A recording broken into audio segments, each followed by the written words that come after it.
Senhora Presidenta, senhoras e senhores parlamentares, a Comissão de Direitos Humanos e Legislação Participativa do Senado aprovou o projeto de lei 237 de 2013 do senador Randolfo Rodrigues, com relatório favorável do senador João Alberto Capiberibe, para permitir que militares e civis responsáveis por graves violações de direitos humanos durante a ditadura civil-militar sejam punidos por seus crimes. O Brasil ainda não cicatrizou a ferida da ditadura porque, ao final dela, a autoanistia foi imposta a algozes, enquanto aqueles que foram violentados estavam perdoados por terem sofrido as mais brutais agressões. Com meu companheiro João Capiberibe e minha filha Archonca, fomos obrigados a sair do país em 1971 para 9 anos de exílio. Lá nasceram meus filhos Camilo e Luciana. Viveram a infância sem documentos, como se fossem apátridas. A lei da anistia nos autorizou voltar, perdoando-nos do crime, entre aspas, de defender a democracia. A anistia serviu mais aos torturadores do que a nós.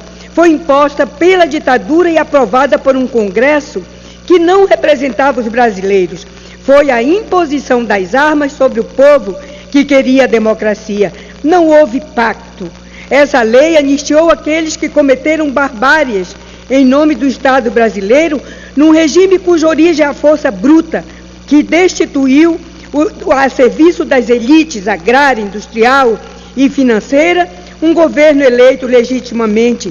Jango foi eleito 2 vezes vice-presidente com mais votos que o presidente. Seu governo era legítimo. Jango tinha apoio de 80% do povo brasileiro. Suas reformas agrária, fiscal, eleitoral, universitária, urbana tinham apoio da maioria da população. Por sua vez, os agentes da ditadura, civis e militares, assassinaram defensores das reformas, militantes da democracia, assassinaram milhares de índios em nome do progresso e centenas de trabalhadores que defendiam a reforma agrária. Concentraram a terra, expulsos do campo, os pequenos agricultores tornaram-se mão de obra barata nas cidades. A remuneração do trabalhador despencou, tornaram o Brasil mais injusto e desigual. O índice de Gini, que era 0,50 em 1960, piorou para 0,62, o pior da história em 1977. A dívida externa mais que quadriplicou, subjugar o país à vontade dos Estados Unidos, de quem tiveram apoio financeiro, intelectual e bélico para dar o golpe contra o povo brasileiro e sustentá-lo.